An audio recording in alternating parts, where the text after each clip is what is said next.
All right, gentlemen, you are live. Zane, it's all yours. I'm going to just be in the background if you need me. Come up on.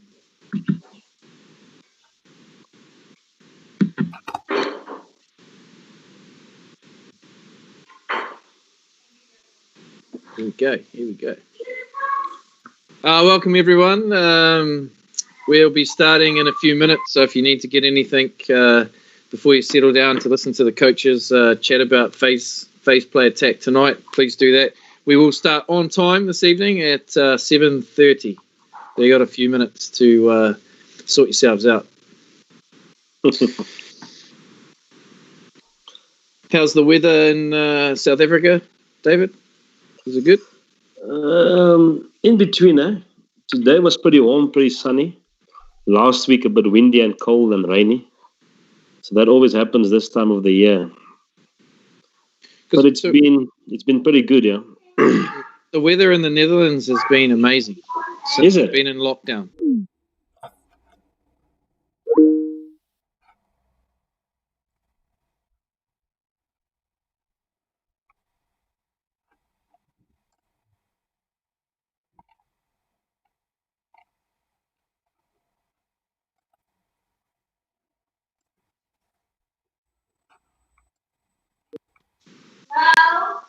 Not this good, but yeah, springtime is pretty good. You get the sort of blue skies, quite cold, but yeah, this year's been outstanding. Sure. Pine, I'm not sure why we're looking at your other things. What did you do to the? I lost you there. I went out and back in. Sorry, guys. Do I need to take control again? Yes, please.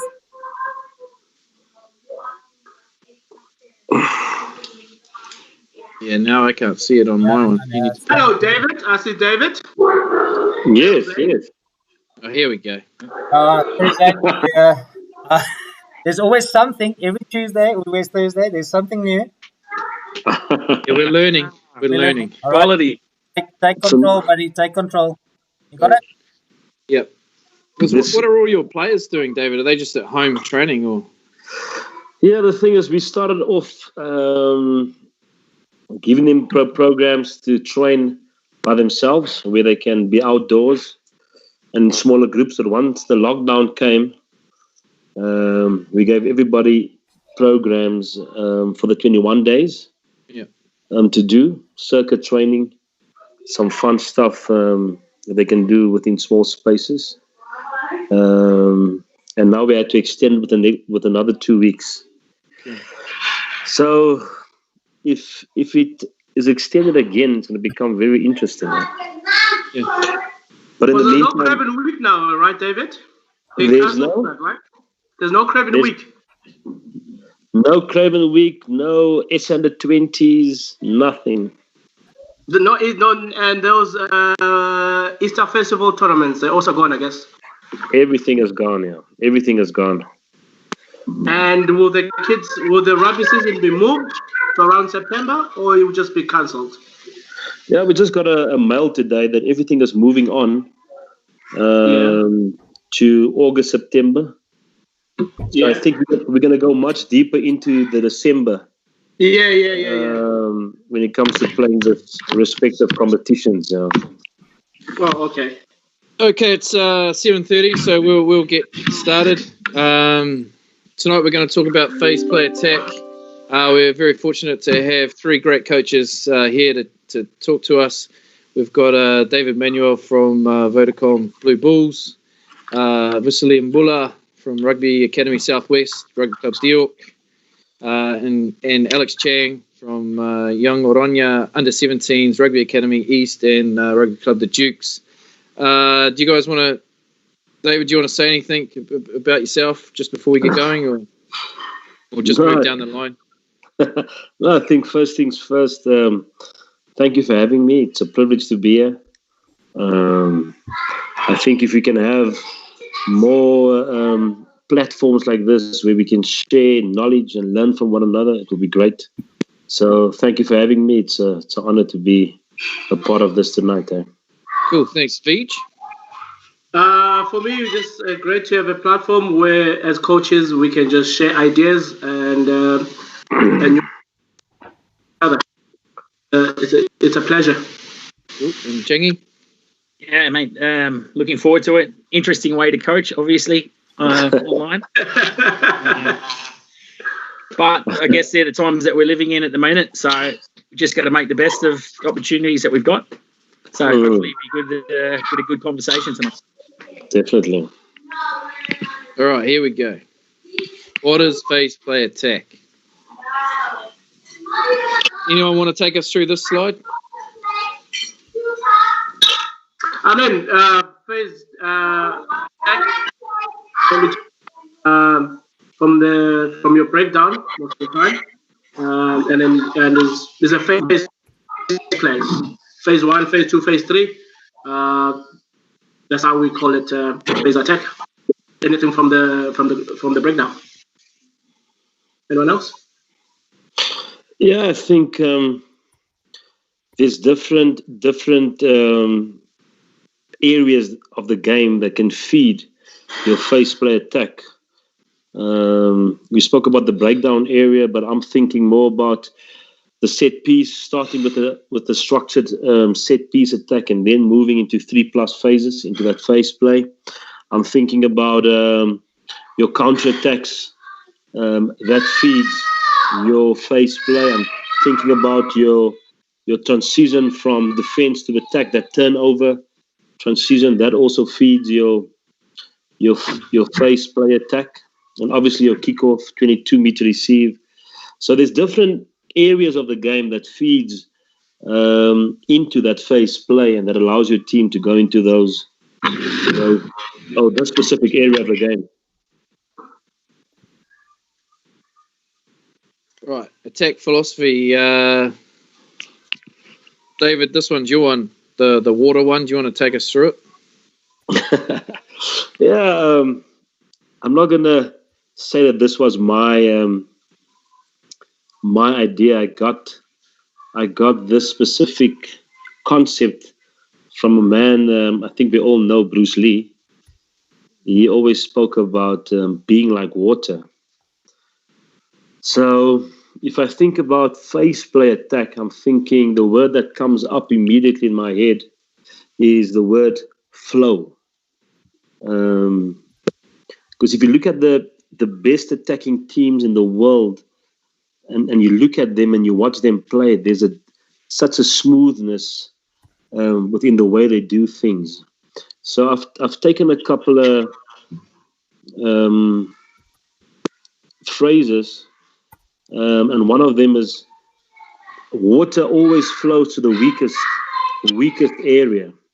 So for me, it's important from an attacking point of view to identify where the weak areas are within the opponent's defensive system, and then how can we flow to those weakest areas. The second point is how adaptable can you be and flexible within your system, reshaping. And then the third thing is, if you look at water is very structured, but it's also very free in terms of the way it flows.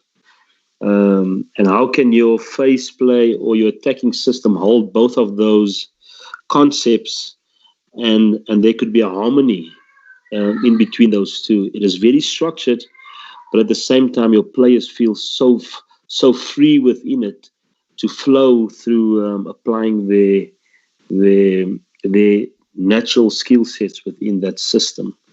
So that is just a bit of a summary of how I think of attack in terms of flow. And so how do you use this philosophy sort of in your everyday trainings, like during the week? What sort of stuff are you doing to help the players or challenge the players to be adaptable, as well as sort of playing structured, but then still playing what's on? What sort of challenges do you incorporate into your training sessions to really develop this sort of type of attack? I think the important thing for me is always, how comfortable does the player feel in a chaotic environment? Because if you're not comfortable within chaotic environments, it's very difficult to be flexible and adaptable. So we use different training methodologies. So we will, the small-sided games, the 12v12s, creating different scenarios within that way of training that can really broaden their thinking. So that's a way that you can develop a player that's comfortable within chaos. And if it's a 12v12, 13 versus 13 environment, there's still enough guys on the field that you can still have some principles of your attack within those small-sided games. You can have your turnover principles, you can have your counter-attack principles, all working within those 12v12, 13 versus 13 games. But it's all about just getting them comfortable within that chaotic spaces, becoming comfortable with the uncomfortable. Yeah. So that's one way of just challenging them to think differently and be comfortable within that space. And Changi, obviously being a club coach here in the Netherlands, sort of what challenges do you have when sort of taking on sort of phase play, and you might not even have big numbers at training, or the skill levels might be all over the place. So how do you sort of incorporate your philosophy into your training? Yeah, look, we probably break things down into when you've got the ability to play big games. Of course, we want to look to do that. We probably break it down into sections of the field and almost unitize it. Yeah, so the guys who are going to play probably on the fringe, we'll get them doing their, I guess, running lines on the fringe, and the guys are playing and they're running their options through the middle, and just them, I guess, giving them clarity and what their role is. And in regards to that, and then just obviously want to give them the skills and the tools needed to execute their roles in there. With 2 nights a week training at club level, it's you've got to be pretty efficient in what you do around it. So just trying to keep it in there, and then obviously keep a bit of like David said, just put them under a bit of pressure. So if we can make it as contested as we can, that's something that we look to do. In Beach, what about you? Well, what we try to do at Deal, we were quite blessed with the numbers at practice. So I think this year we really focus more on the game sense with the guys. David and Alex just said, force them to make decisions under pressure, and also be able to perform execution, the skills level, make sure they're high. And also try to create the statement that David stated about to adopt under pressure, and also identify, because everyone talks about creating space. I always try to make sure that the guys identify where the space is, and then attack that space, because we tend to create the space and still not be able to attack that space we have created, because we're so stuck on maybe just going the same side. Try to make sure the boys are aware of what we're doing, and they have the bigger picture of what we want to try with our phase attack, and where the possibilities of the space can occur, and be able to execute that and attack that space that you've created for yourself.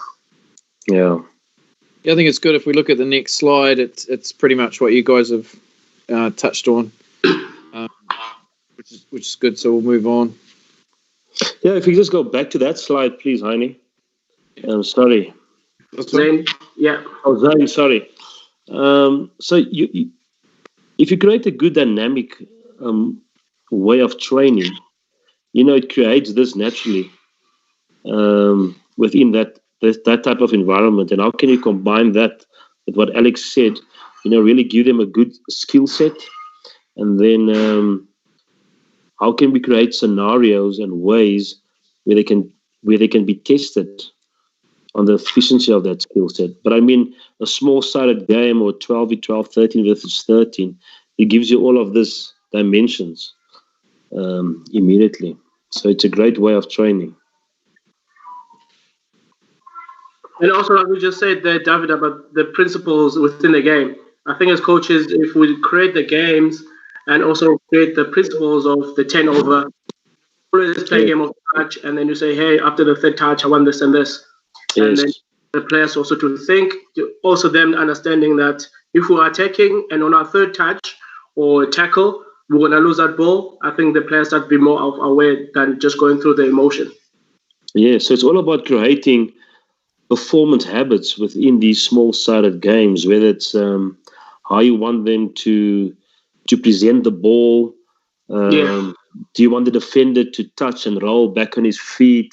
So as a team, or from an attacking point of view, you can really have a think about what is the stuff that is important for me within my attack, and how can I create those habits or highlight those habits within those small-sided games. Yeah. And Alex said, in Holland, we only train these guys twice a week. So we don't have the luxury of professional setup. So sometimes we want to be efficient and smooth and give that information as well as we can without wasting too much time. Definitely. What would be the hardest to coach of these points? Which one would challenge you the most as a coach? Continuity, space, mismatch, forward movement? I know we talked about it, David, today, that the default function in South Africa is forward movement. I think from my perspective, Zane, that'll be the most difficult one. Because in your week's training, how do you simulate that in preparation for your game over the weekend? Because a lot of players have a tendency, they just want to move forward instead of knowing when to run and catch, and then, or either catch and run. The difference between the two. When do I actually play flat, and when do I need to create some space for myself? And also, if you talk about moving forward and bring a bit of a physical contest, how do you spare the bodies to make sure that they can also still function optimally over the weekend? Because if it's about moving forward, you have to have a bit of a physical element where they can actually have an experience of what happens defensively when we're actually moving forward. So I think, in my opinion, that create forward momentum is the most difficult one to create or simulate in your week's preparation, I would say. Changi? I think, I guess for us for us, it's probably more the continuity thing. Yeah, we're trying to do everything. I think that's the hardest thing. The players trying to do everything and getting them to figure out which is the right option at the right time is probably the hardest challenge that we have as coaches. And it also comes back, I guess, decision making in contact for it with the ball.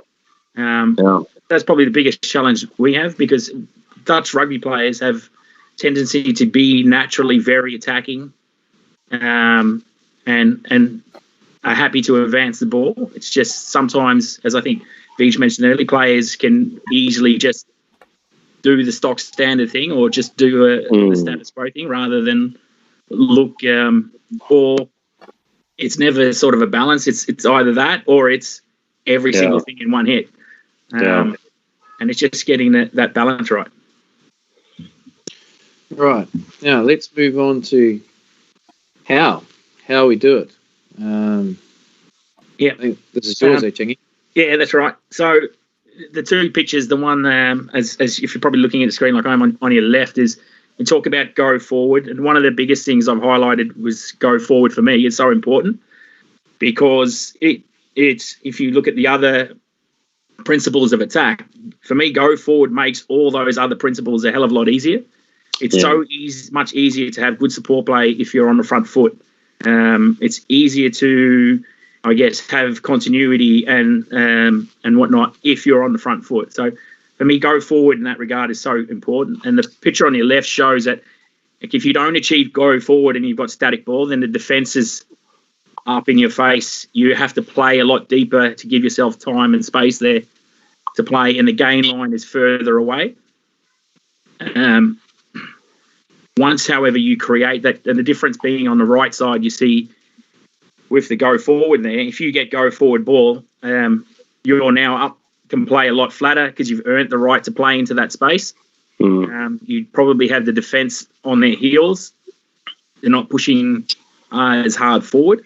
So therefore, you're under less pressure and you have more time to make your decision, because you probably already made it, given that you're on the front foot. And the biggest difference between the two pitches there is the gap between the defensive line and the gain line. If you look where, or the tackle line, I should say, if you look where the tackle line in the first picture is, it's given it's not 100% to scale, it's quite bigger than the second one. Which means if you break that through that tackle line, it's easier to get over the gain line, and therefore it's easier to maintain your go forward. So it's important that when you get that go forward ball, that you get up into that space and you take advantage of the fact that you've earned that right to play there. I think, that explains it.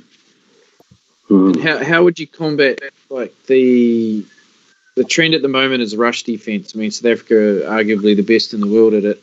How do you? I mean, you're over there at the moment, David. How are you combating this rush defense that is going to try and win that gain line and push that tackle line back? Even if you're playing flat, these guys are getting off the line and they're big men, so they're going to really try and hit you, double team, double hit. They're going to try and slow that ruck down, be a nuisance in the breakdown so they can reset their D-line and go again.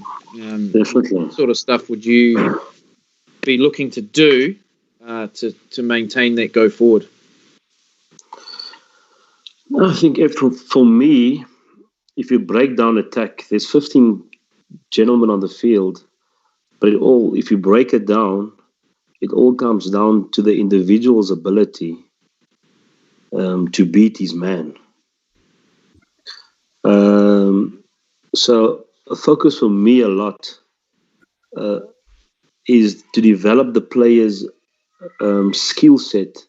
Yes. Whether it's his feet, whether it's him understanding how far he needs to evade to win that collision, whether it's a close combat situation using the forearm or a little bit more space using a handoff. When do I tap into which tool? Because if he wins his battle, it becomes very easy to move forward, because then we can maybe just survive with one arrival going over him. The third guy can become scrum off, and that's a way of putting the defensive system under pressure. Firstly, for me, by the individual's capacity to win his one-on-one battle, and then in terms of the players just understanding once again, if we're playing against a rush defense, what is our key things or key principles to remember of how to diffuse a team with a lot of line speed? Remember, you can only get line speed of what I've experienced once. If you keep on moving the same way, they'll get line speed again. So my philosophy is built around, if they stop your momentum once, then you have to maybe flow into another direction, because it's difficult for a team to get line speed on both sides of the ruck, if that makes sense, Zane. Yeah. So it's all about changing directions, creating maybe inside ball options, waiting for a disconnect between that defensive rush. And obviously the spacing behind also becomes very available if that backfield is not onto it. So there's different ways, but it's important for my team to understand if we play against this type of defensive team, this is what we're going to look at to diffuse it. And they normally explore that with me as a coach, so they can have the experience of how it feels to diffuse that a team with a big line speed.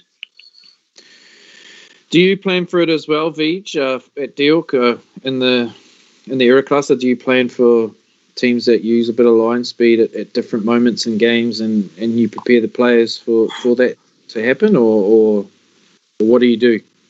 Yeah, we do. We tend to have the conversation about the players, about that, find what they get, or who are playing, and also, of course, our head coach Andy will always also come up with a plan of how we want to diffuse that sort of defense.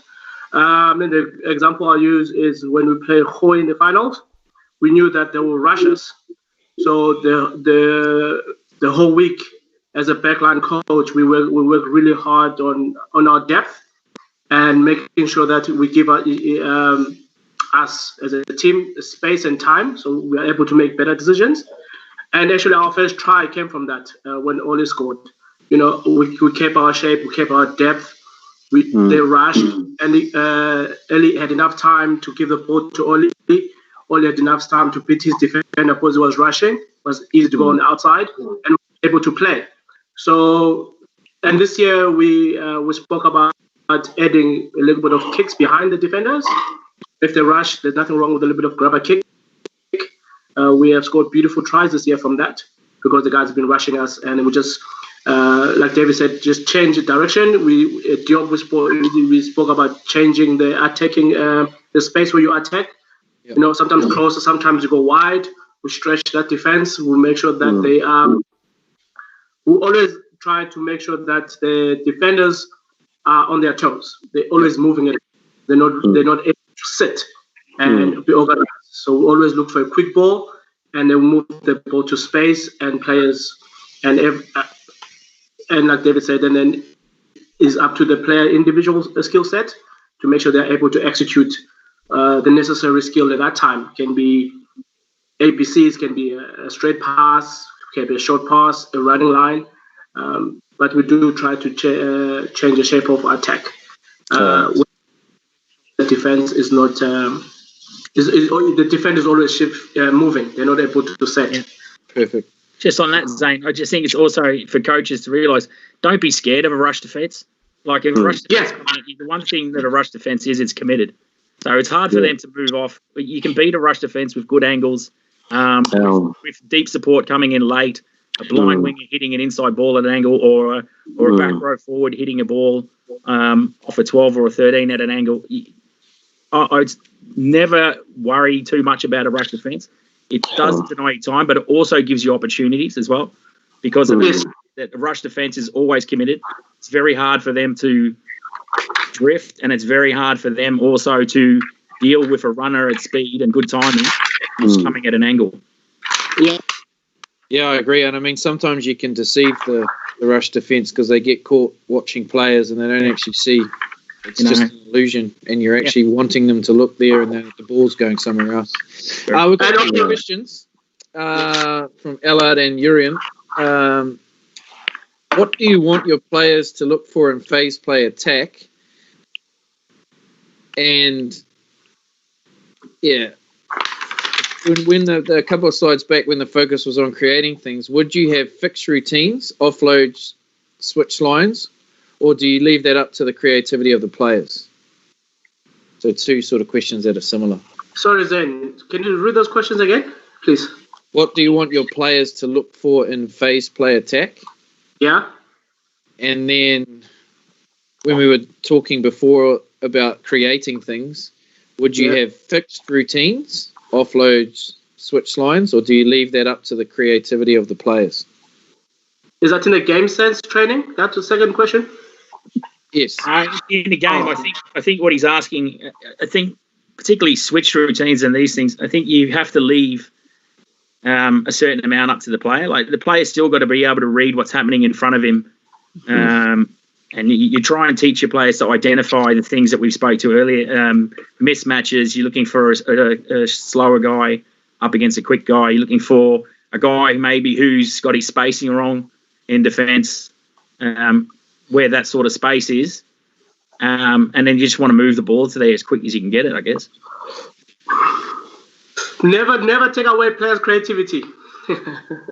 I always allow my players to be creative, because they're creative, they are in practice, they're comfortable, and they become confident players. And then that means in a game situation, they'll be also comfortable and confident to execute a difficult pass, pose a difficult offload or a back pass. They've done it at practice. But also then at practice, be careful of crowding around. You don't want players to throw the ball for the hell of it, but you do encourage those things to make sure that the players at practice are able to be creative. And then for Allard's question, what are they looking for? What are they identifying in that defence line to make their decisions? Yeah, I think, Zane, just to come in there, it's important to have your system and then make sure that everybody within your system understand what his functional role is within that system. Because everybody's functional role will change in terms of what they look for when they look at the defense, because everybody cannot look at everything. So what I like to do is give every player a functional role within your attacking system, and they know exactly I have to look for 1 and 2. For example, my 10 only looks at 10 to 50 in terms of defense. My 12 looks at the midfield. You could maybe have a situation where you split your 13 and 15 on either sides of the field. So they just look at certain areas, and that all feeds into one another. So everybody knows what they're responsible for, because everybody cannot be responsible for everything. And I think when it comes to the player, hence what I said in the beginning, that structure brings freedom. Yes. So a lot of times we tell, if I had the tendency early in my career where I just told players, hey, look up and play what you see. But I've realized as I've moved on in my coaching that there needs to be a set structure where everybody understands their roles, and then how do they then add their skill sets and express themselves within the structure. That's important because it aligns everybody. Everybody knows what they're responsible for, what they're looking for. And I've realized that makes it just so much more easier for your players, that especially drives your attack when it comes to your face play. If that makes sense. Yeah, no, it does. Yes, it does. Should we move on to the flow? How to create flow, different ways, different examples here. Someone want to take us through this one? David. Yes. All right. I would like to appeal to the defense coaches. If you may be listening and you're a defense coach, when it comes to these first 2 principles of creating flow and the effect that momentum and no momentum has on your defensive system. So firstly, if you get momentum in a certain area, it will have a huge flow on which way we're going to attack. If you just speak about that line speed example, if they take my momentum off 9, then we need to know exactly why are we coming back and changing direction. Because if we lose momentum, that means they could have folded 2, and they have a good set, good spacings, and that allows them to get line speed again. So it will be difficult for me to play same side again to a team, against a team, and I've lost the momentum on the first ruck. So that also moves into if we get momentum, they've lost the fold.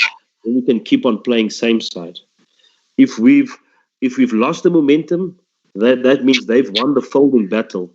So then we need to find and flow to a different area to ensure that we get momentum again or regain momentum again, and then by that putting pressure on the defensive team.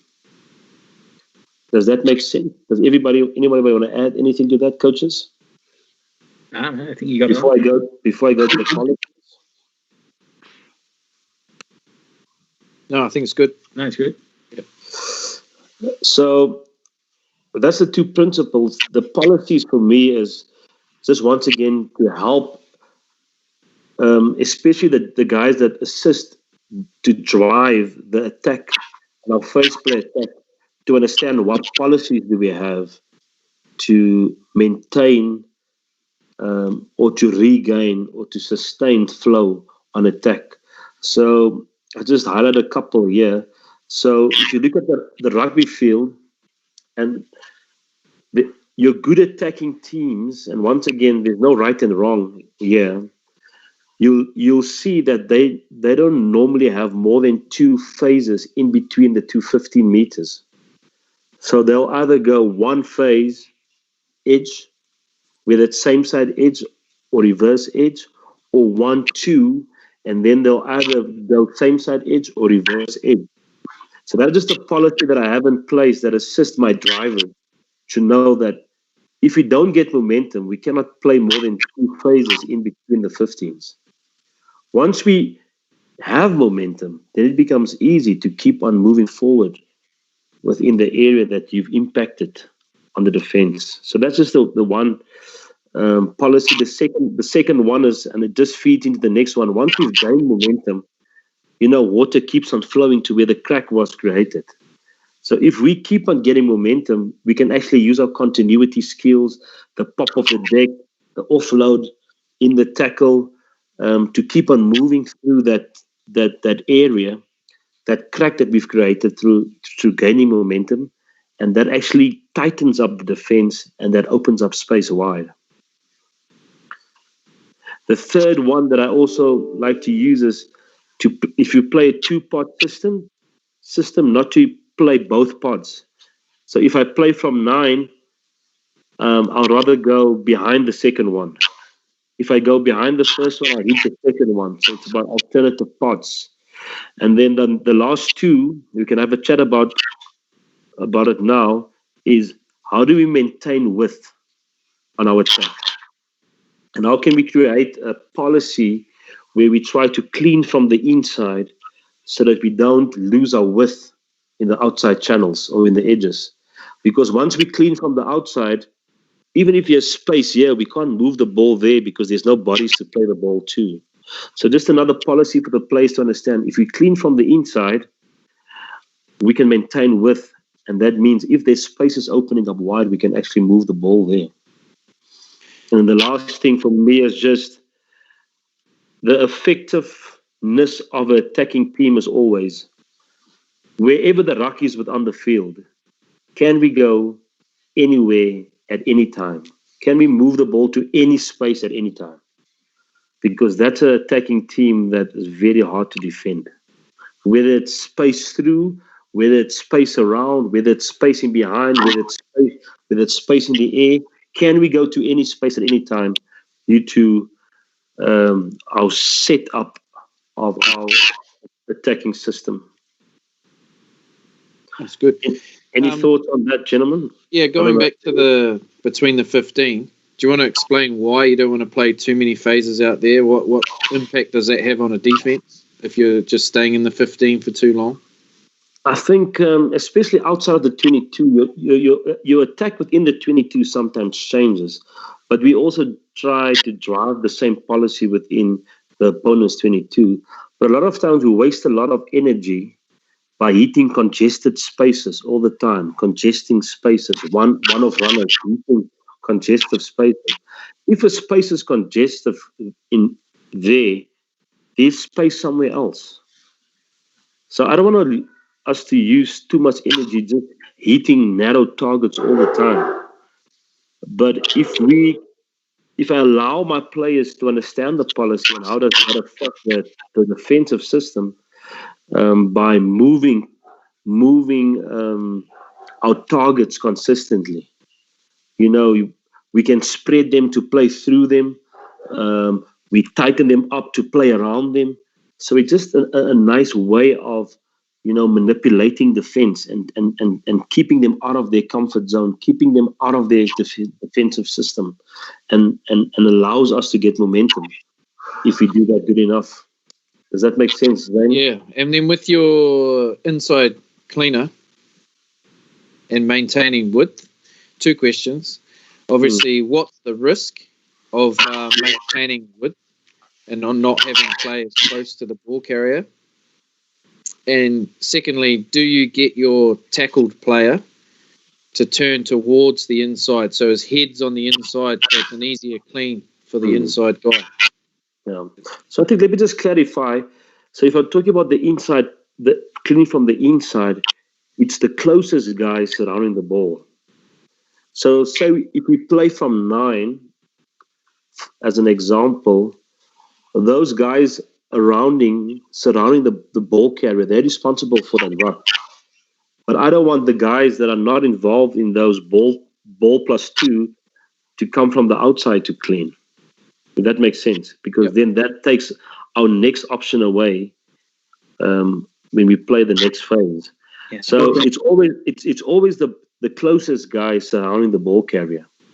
So that's the principle of cleaning from the inside. Yeah. So what you're trying to say is, if you earn the right to play with an overlap, don't burn it by having your outside guys come in and clean the ruck out. Exactly. Yeah. And just on the principle of the head movement of the ball carrier, it's always I always say bum towards the ruck. Bum towards the ruck. So if the ruck was on the right hand side and I carry the ball towards the outside, my bum will always be towards the ruck. So my head will be away from the ruck and not towards the ruck. Once again, just a bit of experience. If you play against guys that are very efficient on the ground poaching, they actually love you to move your head towards the ruck, because that gives them opportunity to poach. But if you move your head away from the ruck, it also allows that head cleaner to come over the head of the ball carrier, and that nullifies that poacher immediately. If you can see that visual. Yeah. Yeah. Yeah. Do you guys, Changi, Vij, do you guys have policies similar to this? Yeah, look, we probably don't spend as much time as the Blue Bulls on it. So, we would love our guys to fall exactly the way David said, because for all those reasons that he spoke about. But ultimately, look, if they can get up behind the defensive line in the way that they fall, try and fall positively. If they can fall positively and then work hard from there off the ground and get that defence moving backwards, for me, that's the things that we probably work on in that regard. Yeah, I fully agree with Alex. I think also at the club at York, we worked hard on make sure the guys are very active on the ground. I don't think we have spent enough time to break it down like you, David. I think we just win that contact area, look for that offload. Of course, if that offload cannot be made, we'll go to the ground and we'll make sure we're active. We'll make sure we're turning, we'll make sure the ball. Yeah.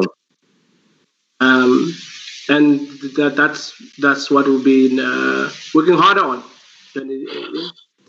I think a good question would be for coaches is, what is the performance habits? So we're talking attack. What is the performance habits that is a non-negotiable for the ball carrier, for instance? And what do we do in our preparation week to make sure that we repeat that habit consistently? Because there's an old saying that says we are what we repeatedly do. So how can we keep on hammering that habit so that it can sit in their unconscious mind, so that when it comes to the match and they're under pressure, they can actually tap into that unconsciousness and work out of that default. But in order for that default to be there needs to be a consistent repetition of that during your preparation week. So I think that's a good question for coaches.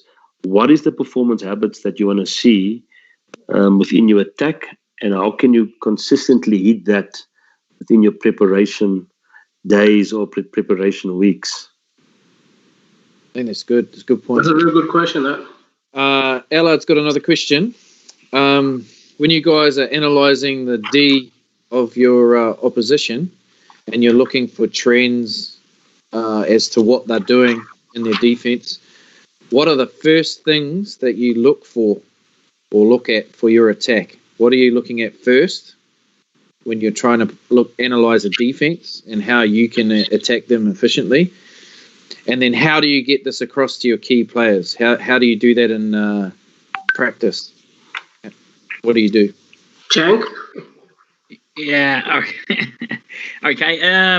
Look, I probably look for consistencies. If we're lucky enough to have video footage of guys that we're playing against, we're just looking for consistencies and patterns that they do in defence. I'm not looking for one-off mistakes or anything like that, because I generally feel that a good player is going to analyse that. He's going to look and fix it. And it's not something that you want to plan around. So you're just looking for consistency and patterns. Could be how narrow they set up in defence. Could be if they overspread. Could be that every third or fourth late in the phase count they either underfold or they overfold. Again, just looking for patterns and consistencies, and then from there looking for a way, I guess, to exploit it depending on what it is. And I'd communicate it through, like, if I've had the footage, I'll clip it, and then I'll communicate it in a meeting probably before training very quickly, and identify who we're up against. And this is the tactic that we're looking for. Third or fourth phase, for example, they do this. This is how we want to react to that. We do the same at Diok.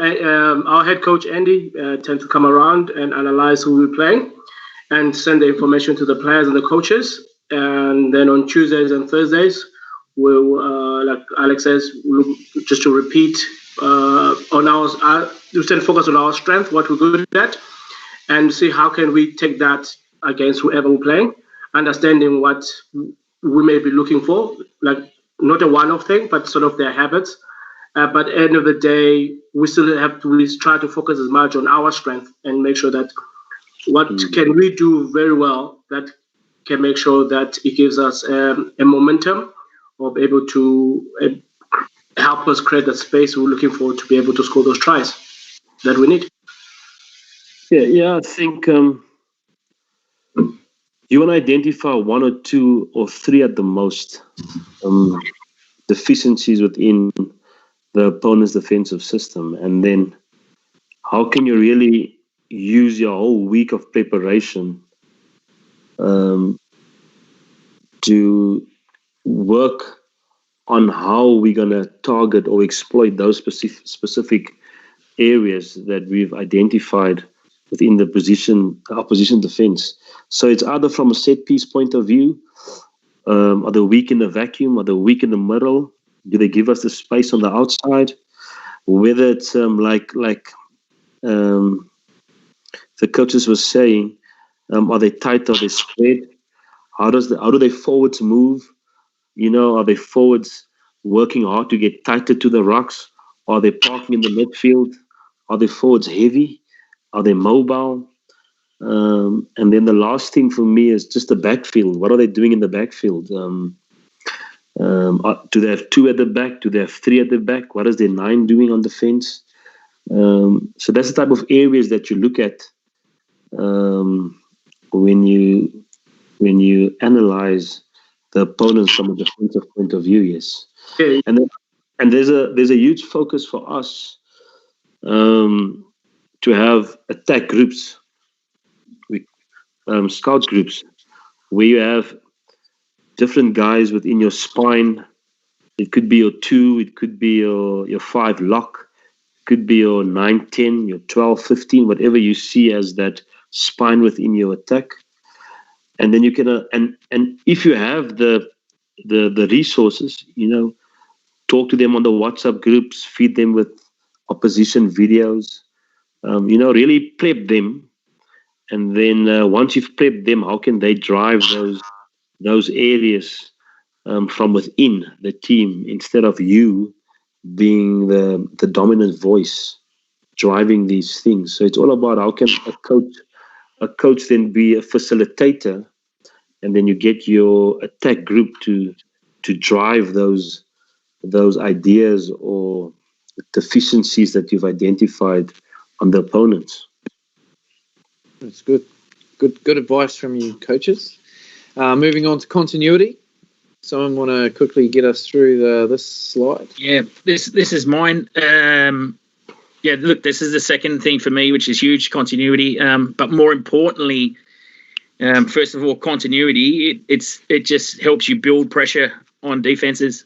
But the key to it is speed of that continuity. It's got to be quick. That's your goal. You want it to be quick. Rucks, offloads, these sort of things. You want that to be quick, because what it does is it speeds up the game and it puts defense under pressure. It tires them out in the long run during the game. It makes them really have to work off the ball, and it causes those mistakes. Some of them I've just mentioned up the top here. Speed of continuity is pretty much responsible for missed tackles, poor reads or poor decisions in defense. Players breaking their defensive structure because they panic. Poor spacing between defenders, again, because they're fatigued and they can't and slow to get into position. And the last thing, eventually it'll cause ill discipline and you'll get penalties, which you'll either get then points for or be able to put yourself in a position to apply even more pressure. Yeah, and again, if you combine them both, go forward, quick continuity, then I think you'll have a very effective phase play.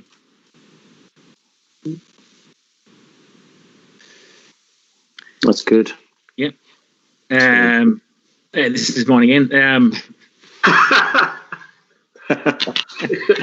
Sorry. Alex, keep flowing. Look, flow, brother, flow. Flow, brother, flow. No worries, Beach. I forgot that you were there, actually. Look, it's important that you have a flexible playing structure. Like, you want to have your structure that I think, as David's mentioned tonight, like with his concept of flow and when water, is that you're flexible to deal with what's where gaps are opened up, where someone's gone through a hole, for example, and also what the opposition are doing in defence and what you want to do to them. Okay, so if you have a team that's spreading wide because they think you're playing wide all the time, it's important that you're flexible enough to then change your structure to play tight to bring them back in again to create that space you're looking for. Or at least if they're going to stand off, play tight so you can take advantage of that space in tight.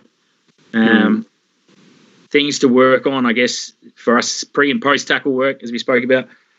Just things, ABCs and physical dominance. And I'm a big believer that you got to have both. Oh. Because if you can't run, and the same if defences are good enough to stop you from using your feet, you're going to have some sort of physical ability to get yourself going forward and getting speed. Offloads on your feet from the ground. Running lines. So early and late, and I guess what I mean by that is really good players can beat their defender before they've got the ball. Yeah. So if you can take your defender one way and then change your direction late back into the space, you've effectively beaten your man before you've actually gotten the ball. It's important that you understand that there's always going to be a reaction to an action. So if you can get your defender moving before you get the ball and then here creating space for yourself, helps you get on the front foot, and then working on the ground. Once you get forward behind a defensive line, you got to take advantage of it. Work hard on the ground to make sure that the ball's available. And the last thing, look, have some method to your madness. You can't just go out there and throw everything on the field and think that it's just going to fall into place. You've got to have, I think, a bit of a plan and a clear idea of how you're going to manipulate defensive structure. Mm. Right, we'll move on to systems. Thanks. Does anyone want to just briefly go through sort of these systems? What players is this actually referring to? Why you want to use a system? Yeah, I would like to start. This is the systems that I'm aware of currently out there. Teams might frame it differently or talk about it differently. But all that this is suggesting or saying is this is how your forwards are spread over the field. So to take one example of the 1-3-3-1, there is a typical system where you got, say for instance, your two loosies within the edge, and then you got your two packs of three within the 15s. And what does that allow? It just gives you a good spread of bodies over the field, and it gives you the width that you need on attack. And at the same time, it also complements your defense. So if you get turnover balls against you, you already have the width of your spread of your team that can immediately shut that turnover down because you got a good spread on your attack. That's just quickly from the top of my head. Anyone else want to talk a bit more on these systems? I think that was a good explanation of what they are. Yeah. And also I think the systems just gives it, like we spoke about, structure, direction, where we're flowing as a team, where we're going. And also responsibility on the players so that no one is ball chasing. Everyone knows their role within the team, where they need to be, and what is their role in that. And they take that up with themselves. That's individual responsibilities. And they, like I said, just gives a direction to the players and to know what to do on the field and where we're going. Yeah, and no ball chasing. I think this slide here sort of illustrates different options that you can have with the numbers, so coaches can have a look at that and see the backs and behind and the forwards in that front line. Yeah, and where they are on the field. It's a good illustration. I think the next slide, this one sort of illustrates it as well. I mean, do you want to talk through this a little bit more, maybe, David? Yeah. So once again, this is not the be all and end all. This is just a concept that is out there of that I've been driving and then trying to conceptualize with my players within the attack system.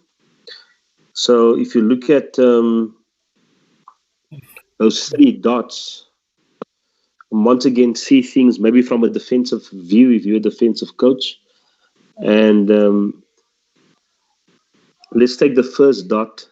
If a ruck is there 5 meters away from the 15 meter, is it an easy area for you to defend? Or is it a difficult area for you to defend in terms of folding, overfolding, making sure that you're strong enough on both sides of that ruck? If you look at the second dot, same principle. Is it an easy space for you to defend both sides of the ruck? Or is it a difficult space? And then the last one is within the middle of the field. Is it an easy space to defend? Is it a difficult space to defend? So the concept is just built on where is it difficult for defensive teams to cover spaces on the field. So I try to explore this with my players and making sure that if we have a ruck within any area in terms of those dots, can we still go? How do we look on attack? Do we have a blind side attack? How do we look on the long side, the open side and attack? So we must always be able to go anywhere at any time from those specific rucks that you see in front of you. But just from my experience, that is the ruck areas on the field that is very hard to defend. Because do you leave 3? Do you leave 4? Does the 9 plug? What happens to your backfield? It is a very difficult thing to cover when it comes to these 3 target areas on the field. So that's what I just mean when I say targets or landmines. You can call it what you want. I think coaches can be very creative in terms of what do you call these rocks, and what does these rocks mean to you, and what effect does it have on the defense, for that matter. So it's just areas on the field that I've identified that I feel it's very difficult for defensive systems to cover. That's good. I've got a question. Spreading your forwards across the pitch allows the defenders to build a defensive wall. Should we go back a few decades during certain moments of a match and concentrate most our forwards, I guess, together? Coaches? Yeah, I'm not sure I understood the question exactly. Yeah, me too. Zane? It's whether at the moment, we like to spread our players across the pitch. Yeah. Do we go back, a few decades ago when you could throw a blanket over the 8 is what I think is meaning by the question, and concentrate the forwards all together. And, back in the good old days. And, like you say, you could throw a blanket over your pack. I think there'll always be time for that. Yeah, it depends. I mean, look, if you're playing at a low level, you might not have a choice. Yeah, exactly. It depends on the weather. I just think, that's probably a good point, Vish. Depends on the weather. Mate, I just think these days defenses are just too well organised. Guys are just, physically, guys are just so much fitter, more developed than now these days than what they used to be back in the good old days, where you could probably play that way. So the other thing, it go back to what David said earlier in the conversation was, can you move the ball then to every part of the field when you want it, if that's how you play? So you could do it, but you limit your options, I think. I think too the laws changed from that time, and breakdown laws now are more even, and there was a lot more stuff going on in rucks a few years ago, and that sort of doesn't happen now, and you kind of want to use the field like you're saying, Changi and David. It's important to be able to use it, but I think in certain parts of the field you have ball security. I think when you're in your exit zone or when you're in that point zone, you may tighten up a little bit, but you still want to be able to go to an edge if the space is there, or these days you can cross kick, and if you've got no one there to cross kick to, then obviously you're in trouble. But I think you want to win those breakdowns, and if you're sending big numbers into your breakdowns with forwards, then you really limit, like you said, Changi, those attacking options.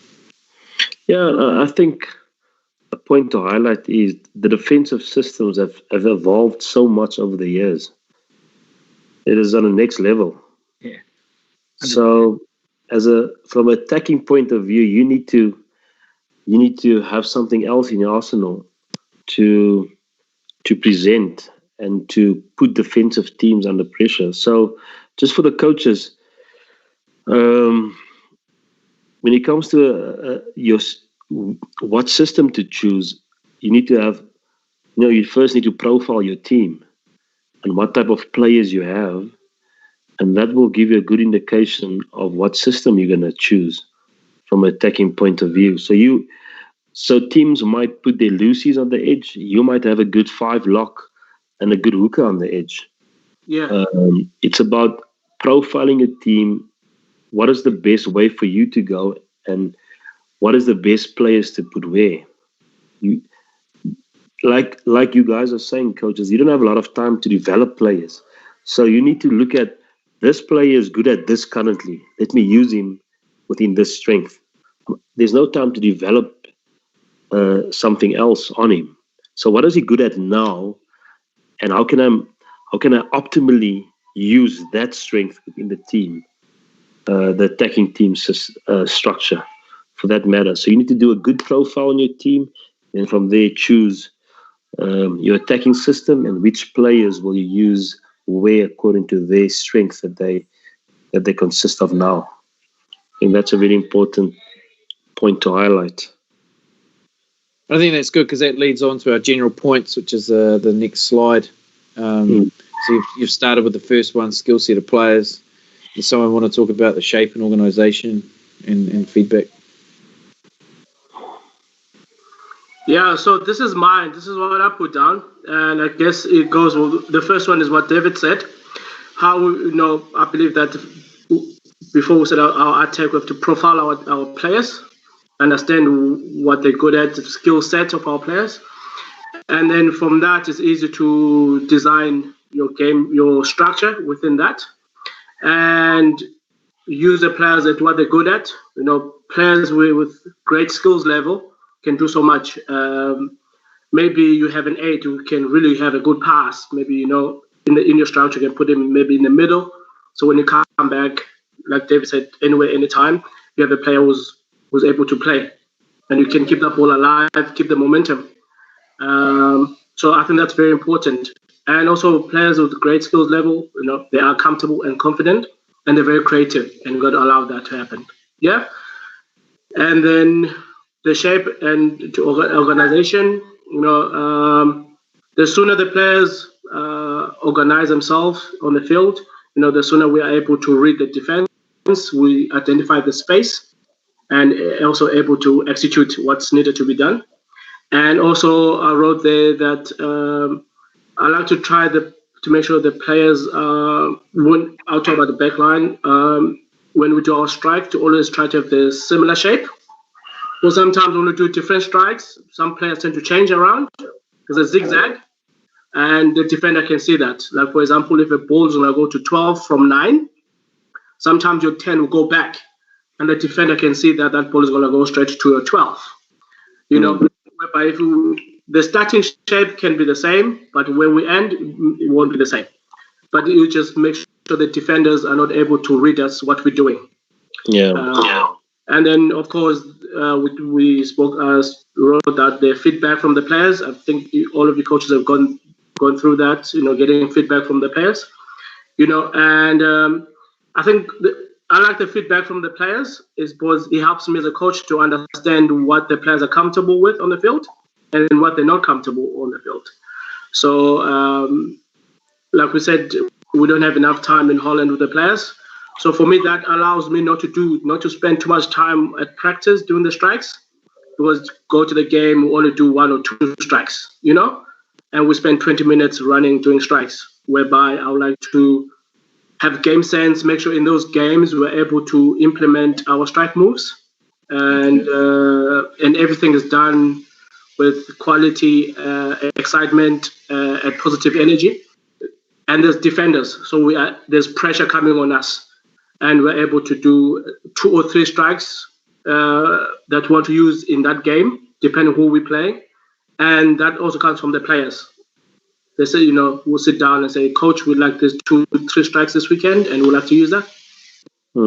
It's perfect. Just for you, David, we've got Jonathan Flynn asking a question about what do you mean by over and under fold? He's had 2 different meanings told to him. So what's your meaning of the over and under fold? All right, so Jonathan, Jonathan, if you look at the defense, there's a mini system or a mini policy within the defensive system that allows you to get width and to maintain width. So that folding policy, some teams have a 2-fold policy, meaning if the tackle was made, 2 guys needs to go around to make sure that you maintain width on the open side.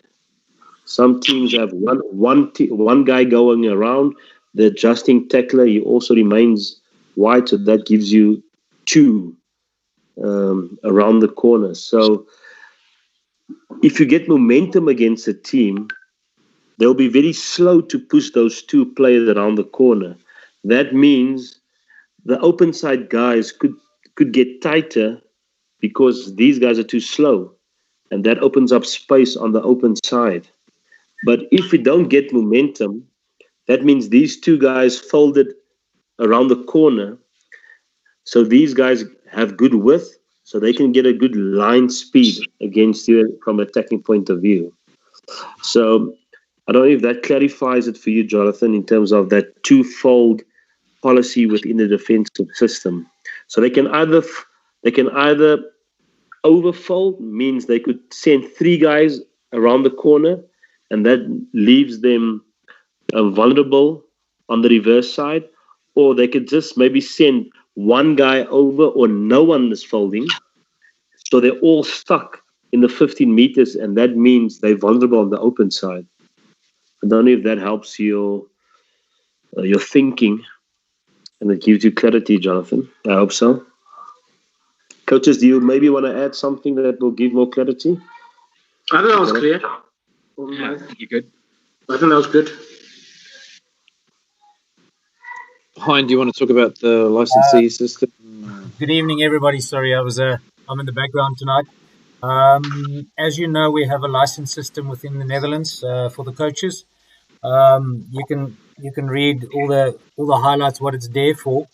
But what we would like you to do is to if you do not have a license already, a part of the licensie system, please send an email to licensie@rugby.nl. Joanne will receive your email there, and please, with that, also send your highest qualification as a coach, either in Rugby Netherlands or wherever you have it in the world, or your World Rugby qualification. Please send that also to us. If you want to know a bit more, you can go to rugby.nl, and you can go under the opleiding tab. You can read more about it there. What it also then gives you access to the Coach Now platform, where we will share these PowerPoints with you of all the webinars that we have. So please have a look. Zaniel's, for the guys that are English, you can maybe just go to the next slide. There's an English one there for them as well. Vich Vich is back.